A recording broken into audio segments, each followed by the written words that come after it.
கர்த்தராகிய இயேசு கிறிஸ்து நாமத்தினாலே உங்கள் அனைவருக்கும் அன்பின் வாழ்த்துதலை தெரிவித்துக்கிறேன். இந்த நாளிலும் சமயத்துக்கேற்ற வார்த்தை நிகழ்ச்சியில் கர்த்தர் நம்மோடு பேசும்படியாக நீதிமொழிகளின் புஸ்தகம் 3ஆம் அதிகாரம் 27ஆம் வசனம். நீதிமொழிகள் 3:27. நன்மை செய்யும்படி உனக்கு திராணி இருக்கும் பொழுது செய்யத்தக்கவர்களுக்கு செய்யாமல் இராதே. நன்மை செய்ய திராணி இருக்கும் பொழுது அப்படின்னு என்ன? நம்மளால் நன்மை செய்ய முடியும். அநேக நேரங்களில் நமக்கு நன்மை வேண்டும், நமக்கு ஒரு ஆசீர்வாதம் வேண்டும், எனக்கு என் குடும்பத்தில் இது ஒரு தேவை இருக்குது, நான் இந்த ஒரு பிரச்சனையிலேருந்து வெளியில் வரணும் இல்லையா, இந்த கடன் பாரத்தை அடைக்கணும், எனக்கு இந்த பொருளாதார தேவைகள் இருக்குது, எனக்கு ஒரு நல்ல ட்ரெஸ்ஸு வாங்கணும் இல்லையா, பிள்ளைகள் படிப்புக்கான காரியங்கள் நடக்கணும் இல்லையா, ஒருவேளை வீடு கட்டணும், வீடு வாங்கணும் அப்படின்னு சொல்லி நமக்கு தேவைகள் அநேகம் இருந்து கொண்டு இருக்கிறது. ஆனால் கர்த்தர் இந்த நாளில் இந்த சமயத்துக்கேற்ற வார்த்தை மூலமாக நமக்கு சொல்கிற ஒரு காரியம், நன்மை செய்ய உனக்கு திராணி இருக்கும்போது செய்யத்தக்கவர்களுக்கு செய்யாமல் இராது. இதில் நாம் முக்கியமாக அறிந்து கொள்ள வேண்டிய ஒரு காரியம், நம்மை விட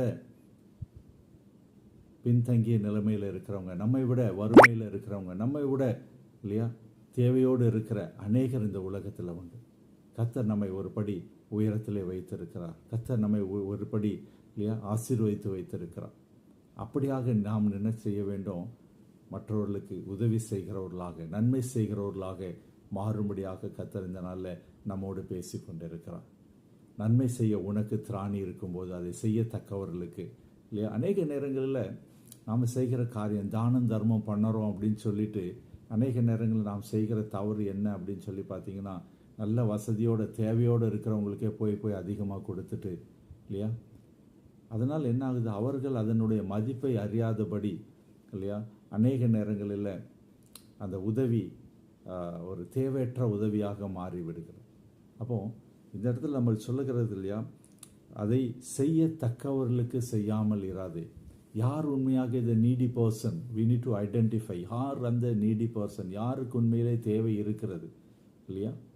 அப்படியாக நம்ம அறிந்து செயல்படும் பொழுது கர்த்தர் நம்மை ஆசீர்வதிக்க வல்லவராக இருக்கிறார். ஜெபிக்கலாமா? எங்கள் அன்பின் பரம தகப்பனே, அப்பா, நாங்கள் உமக்கு நன்றி செலுத்துகிறோம். இந்த நாளில் நீர் எங்களோடு பேசியிருக்கிற நன்மை செய்ய திராணி இருக்கும்போது நாங்கள் மற்றவர்களுக்கு உதவும்படியாக நீர் எங்களோடு பேசியிருக்கிறபடினாலே நாங்கள் உமக்கு நன்றி செலுத்துகிறோம். தொடர்ந்து ஆசீர்வதித்து பாதுகாத்துக் கொள்ளுங்கள். இயேசு கிறிஸ்துவின் ஜெபிக்கிறோம் நல்ல பிதாவே, ஆமீன். கர்த்தர் உங்களோடு இருந்து இந்த நாளிலும் பெரிய காரியங்களை செய்வார். நம்மால் முடிந்த உதவிகளை நாம் மற்றவர்களுக்கு செய்வோம். அவர்களும் ஆசீர்வதிக்கப்பட்ட வாழ்க்கை வாழ்வார்கள். ஆமீன்.